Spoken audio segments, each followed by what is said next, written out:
Yes, Ahmed. Have you ever tried to face your fear? I mean, like you said that Usually, you're afraid. Yeah. Have you ever tried to kill it? Have you ever tried to face it? teacher, I agree with Ahmed. I had faced it one time, but that was a long, long time ago. Yeah. I mean, like you mean that you have the same fear as Ahmed? Like you're also afraid of this kind of flying cockroach? Yeah, one time I saw it in 2015. Uh, it looks horrifying. It looked horrible. I mean, like, have you tried to face it? I mean, like to try to face your fear and try to kill it? Have you tried to kill it? No, when I saw it, I ran away. Yes, yeah, that is the point. You know, the point of this story is that when we all have fears, and the problem is, instead of facing our fears, you know, like to be able to overcome them, we run away from our fears because like we're afraid. So this beast didn't even exist. There is no beast. There was no beast. But each one of them thought it was a beast because each one was afraid and it was dark. They couldn't see it. So now Simon is telling them like, you know, a logical idea. He said that let's go up. He said that why should we go? What's good in climbing there if there was beast and nobody could do anything? He said Simon whispered, what else is there to do? Like, you know, it's from Simon's point of view, this is the only solution. If you have fear, if you have this kind of beast, if you have fear, like let's try to face it. His speech made he allowed Biggie to lift the conch out of his hands. Then he retired and sat as far away from the others as possible. Like, see, Simon couldn't, like, yeah, you know, Simon couldn't stay with others because Simon was different. Biggie was speaking now with more assurance. Now Biggie started to feel more self-confident, to have more self-confidence because Jack left. So he wasn't with Jack anymore. So he felt free, as I told you. And was that if the circumstances hadn't been so serious, the others would have recognized as pleasure. Like he said that if the circumstances weren't that kind of serious, like others might think that he was extremely happy that Jack left them. I said we could all do without a certain person. He meant Jack.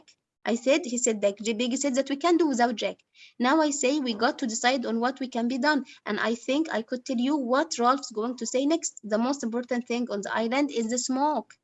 And you can't have no smoke without a fire. He said that we need to make a fire and we need smoke. Like this is Ralph's, yeah, Biggie's talking. No, go, Biggie. We got no fire. That thing sits up there. We will have to stay here. Like you said, Ralph told them no. Like, you know, the beast is at the top of the mountain, so we can't go up there. We have to stay here. Biggie lifted the conch as though to add power to his next word. We got no fire on the mountain, but what's wrong with a fire down here? He said that we don't have to have the fire on the mountain. We can have a fire here. A fire could be built on them, on the rocks, on the sand, even we would make smoke just the same. He said that like the fire doesn't have to be on the mountain. We can have like fire down here in a specific place so that we can make a smoke so that whenever any ship passes by, like you know, like we could be saved. He said that's right, smoke by the bathing pool and so on. So they started to like you know to speak. Biggie could have the intellectual daring to suggest moving the fire from the mountain. Only Biggie, like you know, like even Ralph says that either the mountain or there's no fire at all. Biggie says that no, like the fire doesn't have to be on the mountain. We can have fire on the beach or like on the sand or not the beach, on the sand or in the rocks, so that we can create smoke. So we'll have the fire down here, said Rolf. He looked about him. We can build it just here between the bathing pool and the platform. He broke off, frowning, thinking the thing out unconsciously, tugging at the stub of the nail with his teeth. Like he started to, you know, to clip his knees with teeth with his, to clip his nails with his teeth. So, of course, the smoke won't show so much, not be seen far away, but we needn't go near. He said that, yeah.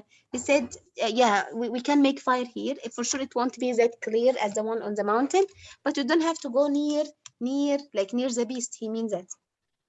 The other understood him perfectly, so there would be no need to go near. He said that, yeah, we will build the fire now. And here we have the greatest idea, the simplest, and here we have a description of all the, um, the boys trying to, or some of the boys trying to make the fire. And here we have Biggie for the first time. Biggie was full of delight, he was full of happiness and expanding liberty. Like in Jack's departure, like after Jack left, Biggie was like really happy and he was even active and he was full of pride in his contribution to the good of society. He was he was proud of himself because he was helping them with the fire. He helped to fetch wood. The wood, he fetched was close at hand, a fallen tree on the platform, but just, he helped them for the first time, he helped them make fire. Then the twins realized that they would have a fire near them as a comfort in the night, and they set a few little dancing and clapping hands. So, like here we have celebratories, scene. I mean, like everyone, like the children now are happy. They dance next to the fire and they clap their hands and they feel okay because of the fire. Like for them, the fire, it represents civilization or represents their desire to go back. And it means that no one's going to get closer to them because like the fire could be used to protect them against beasts. So the wood wasn't dry as the falls they had used in the mountain. Much of it was damply rotten and full of insects. And then we have here more than this, in order to avoid getting deep into the forest, the boys worked near at hand at any fallen wood, no matter how tangled with new growth. The skirt of the so here like they were making fire, so they didn't care about fruit and they kept everything around them. They kept everything around because they were afraid to go far. So they were afraid. So the skirt means the edges of the forest and the scars were familiar near the conch and the shelters and sufficiently friendly in daylight. What they might become in darkness, nobody cared to think. So they were okay. They were making the fire. They were celebrating that kind of fire. They were okay. There was great energy, and also there was cheerfulness. And but they were they had this kind of energy, and they were extremely. They have this hysteria and cheerfulness.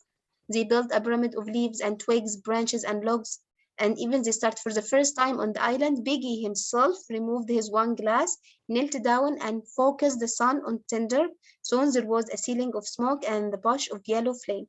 So here we have the situation, which is like they are not afraid anymore. They were cheerful, they were happy, they thought that they were taking right decisions. And Biggie, on top of that, was extremely delighted and joyful after Jack left. He felt free and he felt more active. He felt more constructive to his community. Even he himself made this kind of fire using his own glass for the first time. You see, and even the children who had seen few fires since the first catastrophe, while they also became excited, the children became widely excited. They danced and sang. There was a partyish means like party, as if it was a party about the gathering. So at last, Ralph stopped work and stood up, smudging the sweat from his face with a dirty forearm. We'll have to have a small fire. This one is too big to keep up. He said that we need a small fire. This one is too big to keep up. Biggie sat down carefully on the sand and began to polish his glass. We could experiment. We could find out how to make a small hot fire and then put green branches on to make smoke. Some of such leaves must be better for that than the others. So here, they were excited as long as there were fire, but as the fire died down, so did the excitement. So also they were not excited anymore. The children stopped singing and dancing and drifted away toward the sea or the fruit tree or the shelter. So children, they were dancing and singing next to the fire, around the fire. When the fire died, also they were not excited. Some of them went to the shelter, some of them went to the sea, some of them went to the fruit trees. Ralph dropped down in the stand. We will have to make a new list of who looks after. He said that we need to have a list and write down who is responsible for keeping the fire on. And then Biggie said, if you find them, the question is, where did they go? Where did they go?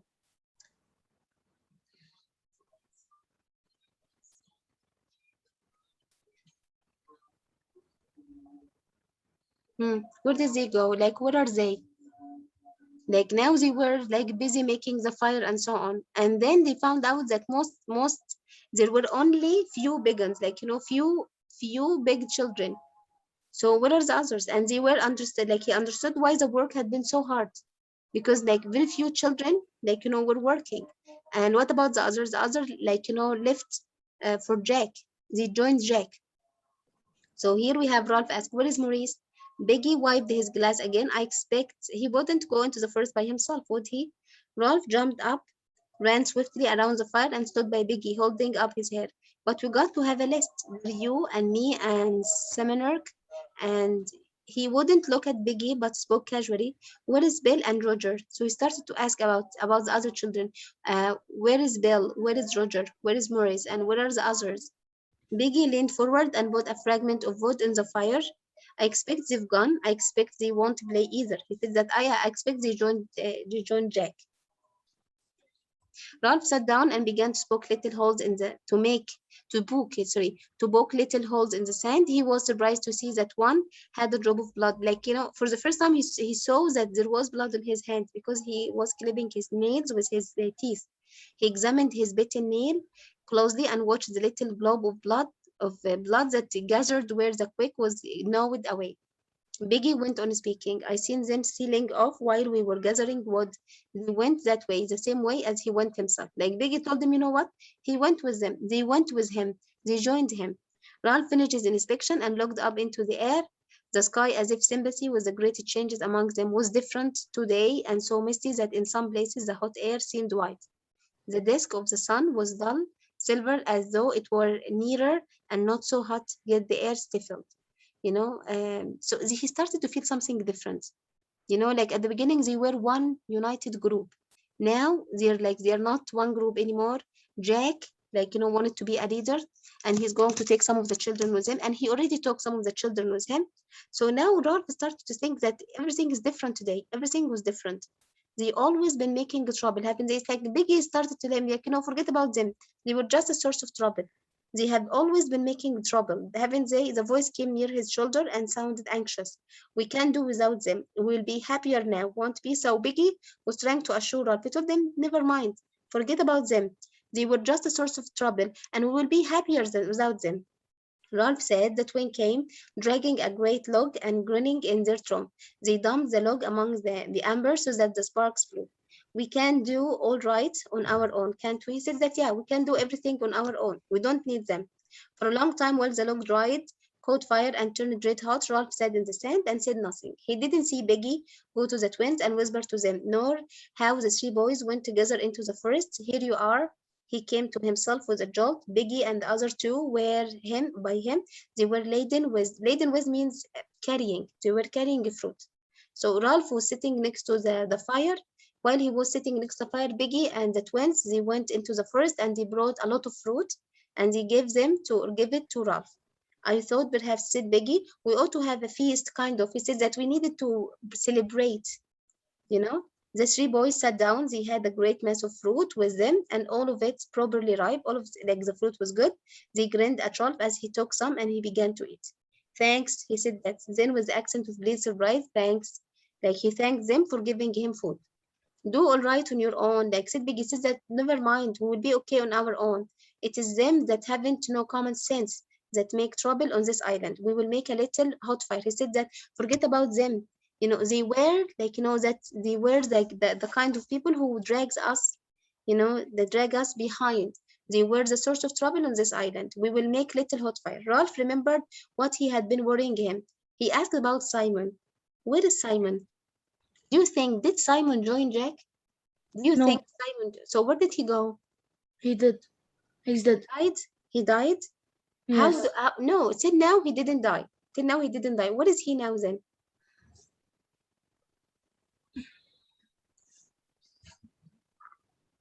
Do you remember when he used to be alone in the clearance inside the forest? Yes. Yes. So he was there. He was there on his own trying to meditate. So he said that Biggie broke into noisy laughter and took more fruit. He might be like, you don't think he's climbing the mountain. He said that, oh my goodness, the first thing that came to Ralph's point of view is that maybe Simon was alone climbing the mountain to see the beast because it was his suggestion. Like Simon, wanted to make sure that he was sure that there was no beast. And in order to prove it, he needed to go to the mountain on his own. And then Biggie said, no, he might be, he's cracked. It means he's crazy. So even Biggie looked at Simon as crazy. And here we have Simon.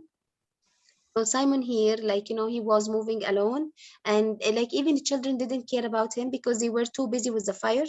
So he went on among the creeper till he reached the great mat that was woven by the open space and crawled inside beyond the screen of leaves. Now he went here, as you see, he was going into the place he used to go, a place he used to have to meditate in, and so on. And he was sitting down. He was thirsty and extremely very thirsty, but he continued to sit down. So here we have Simon sitting alone in the clearance. On the other side, we have Jack. What do you expect Jack and the others to do? What do you expect, Jack? So from starting from here till almost the page before the last one, like we have Jack and others.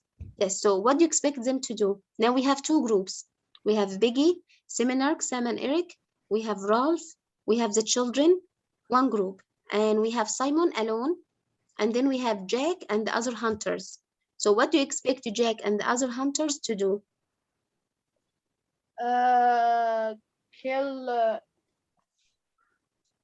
Excellent. To kill Simon. what? Yeah, very good. They will go hunting. Yes, because Simon went with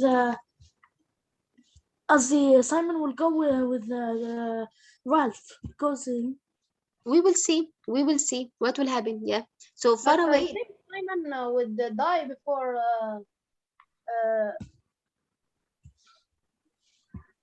Yeah, Simon will die. Simon will die, but we'll see how would he die. Today we're going to see how would he die and what happened to him and so on.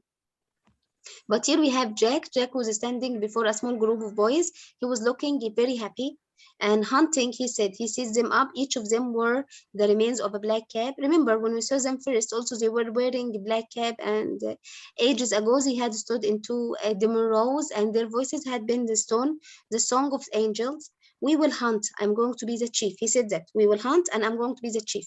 They nodded and the crisis passed easily. So, and then about the beast, they moved, looked at the forest. I saw this. I say this. We aren't going to bother about the beast. He said that we won't care about the beast. We're going to forget about the beast. Like, is it realistic? Like, Oh. if you have a beast, is it like imagine? I'd like you to imagine if you live in a place and you know that in this place there is a beast and this beast might harm you. So the only solution is to forget about it. No. No. So he said that like he's not a good leader. Like he doesn't think logically. He said we're going to forget about the beast. That's right. Yes, it is not right. Forget about the beast. He kept saying that. If Jack was astonished by their favor, he didn't show it. And another thing, we shan't dream so much down here. This is near the end of the island. They agreed passionately out of the depths of their tormented private lives. Now listen, we might go later to the castle rock, but now I am going to get more of the Biggins away from the conch and all that. He said that, you know what, I need all of them to join me. Big children, we will kill a big and give a beast. He paused and went on more slowly. And about the beast, when we kill, we will leave some of the kill for it. He said that, concerning the beast, when we kill, a big, we will leave some of the big, some of the kill means the big for it. And then it won't bother us, maybe. He said that, you know what, after we hunt, we're going to leave part of our hunted animal to this beast. And by leaving it, he might leave us alone. He might not bother us. He stood up suddenly. We will go into the forest now and hunt. He turned and trotted away, and after a moment, they followed him obediently. So now he didn't take, there is no democracy at all. He didn't even take their opinions. He kept talking and talking and talking, and the other followed him. This is, a description of a chaotic community in which, like, nobody has a say. Everyone has to follow the leader. Even if the leader is like crazy, everyone has to follow him. So they spread out nervously in the forest. Almost at once, Jack found the dung. Dung means like dropping, like the waste of an animal's waste, and scattered roots that told of a big. Soon the track was fresh. Jack signaled the rest of the hunt. So here we have a description of the hunt, and the description was extremely bad.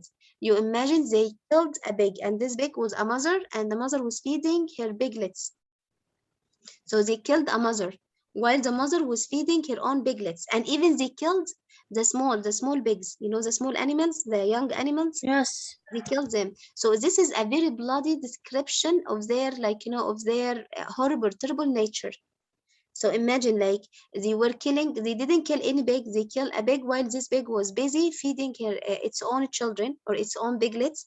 And even they didn't leave the piglets on their own, the young piglets, they even killed them, some of them. You see, so here we have a description. She was black and pink, and the great bladder of her belly was fringed with a row of piglets, like as you see here, number of small pigs that slipped or burrowed or squeezed. 15 yards, so they saw them, and Jack stopped and his arm straightened, pointed at the sow. Sow means pig also. He looked round in inquiry to make sure that everyone understood, and the other boys nodded at him. The row of right arms slid back. Now, and they killed it. And here we have the chase between the pig and the children. So the one piglet was a demented shrike like rushed into the sea, trailing Roger's bear behind it. So this is like really, when I was reading it, I felt sad for the pig. I don't like pigs, but I felt sad for the young piglets and for the mother itself. You see, like you feel like it is not humane at all. You can kill even, do you know, like once there was, I think, a lion or a tiger was trying to eat a monkey, and when like when the tiger or the lion found out that the tiger, like the monkey was pregnant, he didn't kill her. He left her. He left her alone. And even when she, like, gave birth to the baby, like he took the baby and looked after it, believe it or not. And this is a lion or a beast, not to mention humans. So here humans here, like Jack and the others, were even less than animals. They killed the pig while feeding her own young children or the young piglets. They killed them. And even, as I told you, this is a bloody description of even the young piglets while they were being killed. And after they killed it, like, so they killed it, and after they killed it, what happened? After they killed it, what happened? Like when they killed it, like they need to eat it, right? If they need to eat it, they need meat. They need to eat meat. In order to eat meat, they have to make fire. How could they make a fire? Which parts, which things they used to use in order to make a fire? Which things? Biggest glasses. Yes, very good. So how could they bring biggest glasses? I think they are going to in the night going to steal Biggie's glasses when he's asleep. Maybe, or just, like here they didn't steal like his glasses. Now they wanted to steal part of the fire itself, like to take some of the fire itself, because remember, like, the children, the younger children, Rolf and Biggie, they made a fire on their own, right? They made their own Yes. fire, so they needed fire in order to make meat, in order to eat it. So here we have this one. So here, like, after they killed the pig, and and even some of its children and so on, Roger round, like, here we have, yeah. So like here we have still here the description of killing it. um so here we have, at last the immediacy of the kill subsided. The boys drew back. Jack stood up, holding out his hand. Look, he giggled and flicked them. Wait, like this is really like extremely bloody. I mean, like, the way they killed it, and the way they kept it, like chasing it, and the way they killed its own children is extremely bloody. He said that. Did you hear? Did you hear what he said? Yes, here's the time Robert and Maurice acted the two parts, and Maurice acting the big effort to avoid them. He loved it. He loved acting like Maurice. I loved acting as if he was a big. So he said that we will take the meat along the beach. I'll go back to the platform and invite them to a feast. That should give us time. He said, you know what? I'll take the meat along the beach. I will go back to the platform and invite them to a feast. He says them, okay, we'll go to them. We'll tell them that we had meat. If like some of them, those who didn't join him, will join him. So Roger spoke, Chief, yeah, how can we make a fire? Jack squats like back and frowned at the pig. We will raid them. It means we will attack them and take fire. There must be four of you, Henry and you, Robert and Maurice. We will put on paint and sneak up. Roger can snatch a branch while I say what I want. The rest of you can get this back to where we were. We will build the fire there, and after that. So he said that, you know what? I will go to them. I will tell them we have meat. While I'm talking to them, you can steal some of the fire. So they're not even hunters. They're not even killers. They're also thieves. He paused and stood up, looking at the shadows under the trees. His voice was lower than he spoke again. But we will leave part of the kill for, he said that part of the kill, we will leave it for the beast. Remember this. So which part you think they will leave for the beast? Which part you think they will leave for the beast? Like here we have the back, we have the head, we have the body, we have the legs. So they said that they would leave part of the kill for the beast. Which part of the animal do you think they will leave for the beast?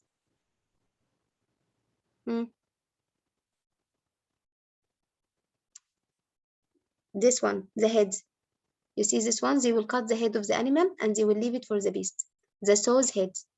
So like, they cut the head off and then they will put it on a stick, inside the forest, and then they will keep it there. So now ram one end on earth, it's rock, ram it in that crack there. So they're going to have a stick. They're going to hang the head of the animal on a stick after cutting it off, and then they were going to crack, like, to jam the stick into a crack in on the ground. You see, so that, like, according to them, it will be up so that the beast would be able to see it. And if the beast saw it, like, if he would leave them alone. he would leave them alone. So that is exactly how they were thinking. Jack held up the head and jammed it in the soft throat down on the pointed end of the stick, which pierced through into the mouth. He stood back and head hung there, a little blood dribbling down the stick. Yeah, this is like really, really, it's a really bad like scene.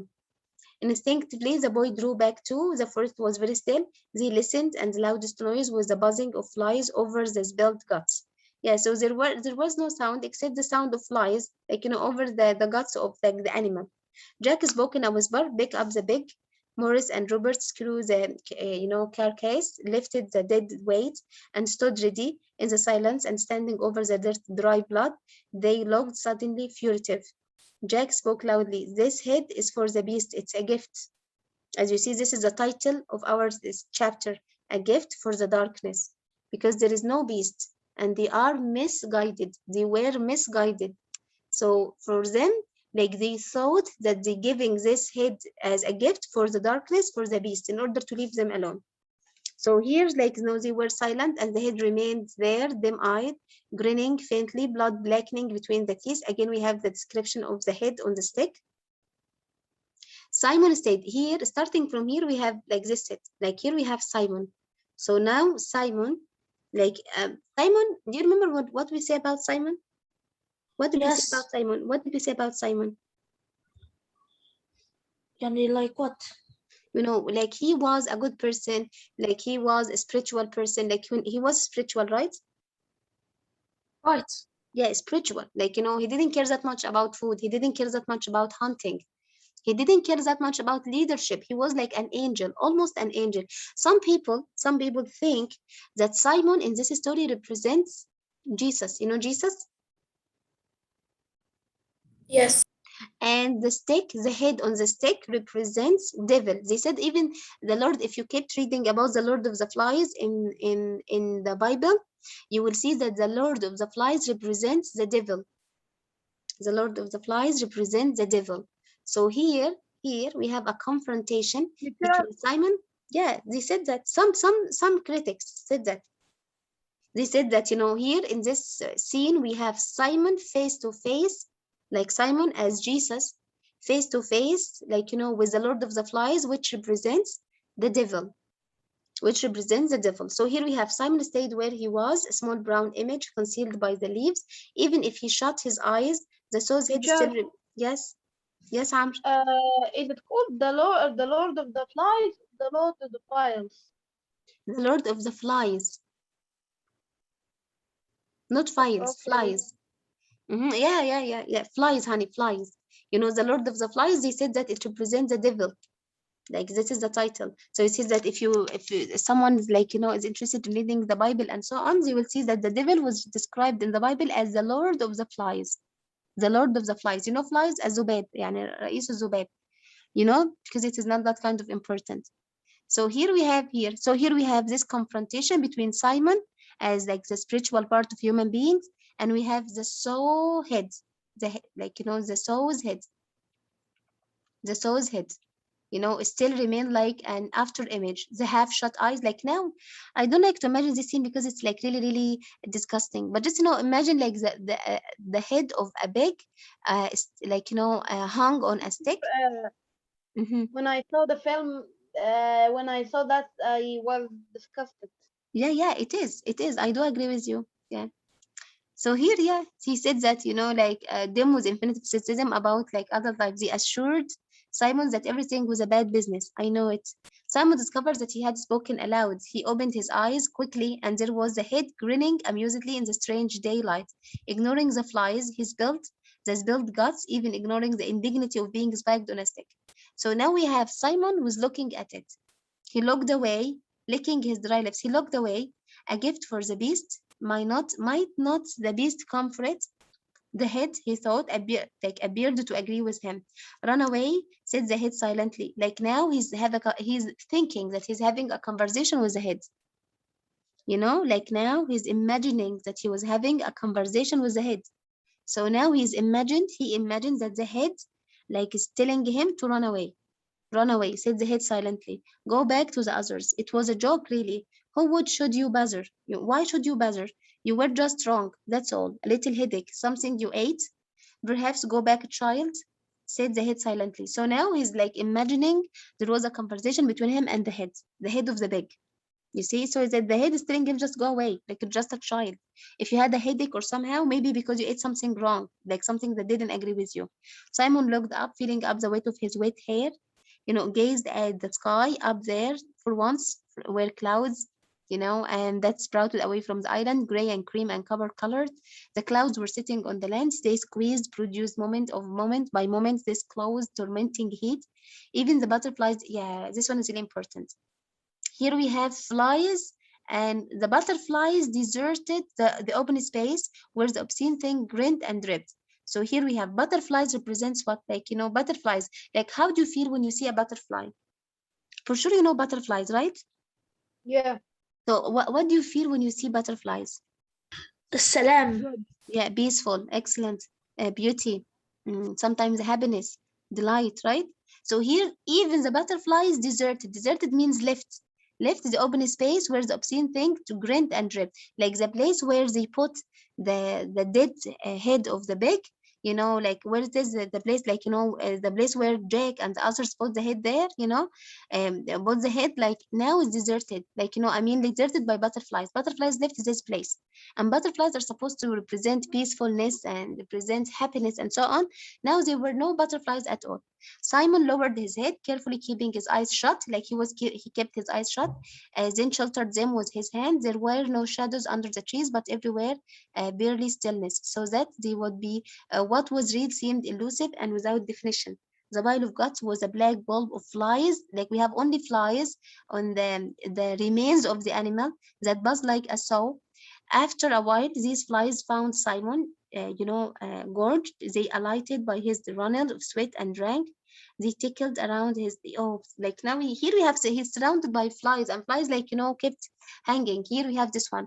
And in front of Simon, the Lord of the Flies, which is the devil, hung on his stick and grinned. Grinned means a smile. At last, Simon gave up and looked back. Saw the white teeth and the dim eyes, the blood, and his gaze was held by that ancient, inescapable recognition. In Simon's right temple, a buzz began to beat on the brain, like Simon started to feel afraid. So here we have this one. We will see what will happen to him. But as you see here, we have a pulse began to beat on the brain. So he started to feel like he was alone in front of the head of the pig.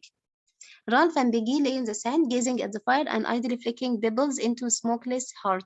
Watter's branch is gone. That branch is gone. Where is Seminark? We ought to get some more wood. We're out of green branches. Now we have Ralph and Peggy talking about the fire. We ought to get some more wood. Like it's like we need more wood and so on. And where are the others? We're going to get buckets of rain. Now he says that high up, like among the bulging clouds, thunder went off like a gun. So now there was thunder. And remember, thunder represents something bad is going to happen.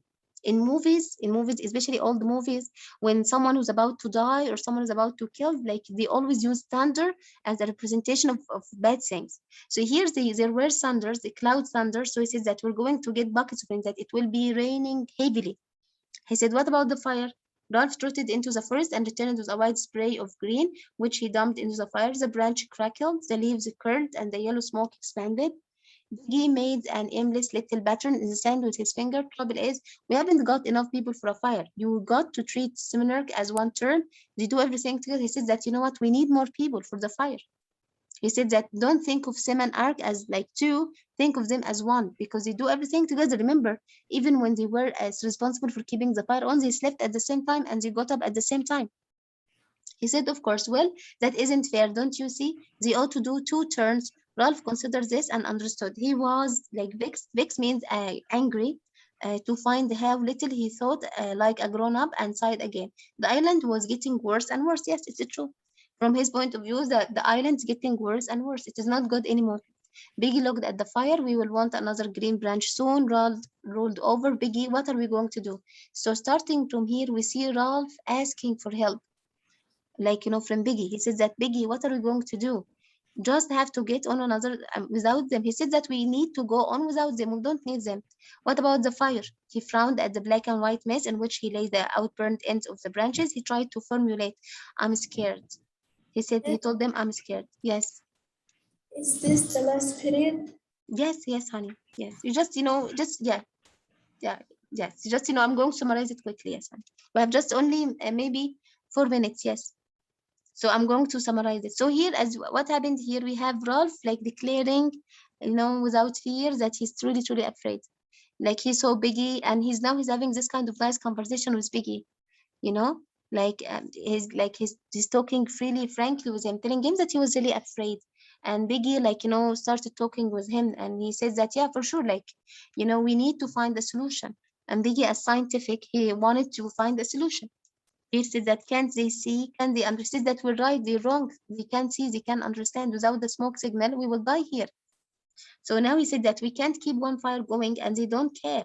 What's more, he looked intensely into Biggie's screaming face. What's more, I don't sometimes, supposing I got like the others not caring, what would become of us? He said that I sometimes, myself, sometimes I don't care. Biggie took off his glasses. He said, I don't know, Ralph. We just got to go on. That's all. That's what grown-ups would do. He said, now we have this conversation between Ralph and Biggie. They were trying to find solution. And Biggie was trying to tell him that we should do what grown-ups, should do, would do. So Biggie rubbed his glasses slowly and thought when he understood how far Ralph had gone toward accepting him. Yeah, just, he was proud of himself that Ralph was talking to him freely. So he said, I don't know, Ralph. I expect it's him, Jack. So Jack went to them. No, Jack went to them. He said that, yes, he must. I suppose it must be Jack. So now the first near them burst was abroad. Jack and his hunter went to them, demonic, like devils. They were just like devils. And they approached them, and the two figures rushed at the fire, and he prepared to defend himself, but they grabbed half-burned branches and raced away along the beach. So they stole the fire, some part of the fire, and they ran away. And the three others stood still watching Ralph, and he saw that the tallest of them, Jack, he was painting his face. Jack ignored him and lifted his spear and began to shout. Like Jack, he said that, listen, all of you, me and my hunters. He didn't say even my hunters and I. He said me, because he looked at himself as number one. Me and my hunter were living along the beach by the flat rock. We hunt and we feast and we have fun. If you want to join my tribe, come and see us. Perhaps I let you join, perhaps not. So he was really mean. Imagine, he tells them that we have a lot of food, we have meat. You can join us. Maybe I accept you, maybe not.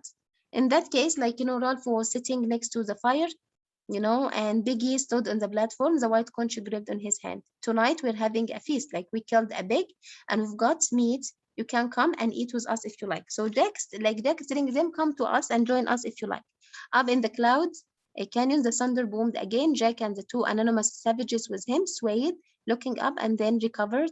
The Literan went on howling. Jack was waiting for something. He whispered urgently to other, go on now. The two savages murmured. Jack spoke sharply, go on. The two savages looked at each other, raised their spears together, and spoke in time. The chief has spoken, yes. So Jack wanted them to know that he was the chief. So he wanted them to say that the chief, not even Jack, the chief has spoken, in order to, to give them the thing that is superior to everyone. So Ralph stood up, looking at the place where the savage had vanished, and that when they came, and he said, I thought it was, I scared, Biggie stood above them on the platform, stood holding the conch. Jack, that was Jack and Maurice and Robert. Ralph said, aren't they having fun? I thought I was going to have asthma. Now we have this one. Biggie was afraid to the degree that he thought that he would have asthma because of them. He was afraid. When I saw Jack, I was sure he would go for the conch. Can't think why. Biggie was trying to protect the conch, even more than protecting himself, So he said that he didn't come here for, it's just a symbol. He didn't come here for this. He turned toward the platform, feeling the need for a ritual. And anyways, he said that, sit down, all of you. They raided us for fire. They're having fun, but he said that, never mind, they came here only to steal some fire. And Ralph was puzzled by the chatter that flickered in his brain. There was something he wanted to say, then he shut down. The chatter had come down, but he didn't know what to say. They were regarding him gravely, not yet troubled by any doubts. Now he was afraid. Now he's not, Ralph started to lose his position as a sufficient leader. He had his own doubts, and he forgot his ideas, and he's not able to defend them. Unlike Jack, with his hunters, looked much stronger. You see this one? So now Biggie was trying to give him ideas, remember, it's about rescue. We need fire for rescue. So now they started to doubt him. You see here, here they started to speak, and then he said that one of them said, okay,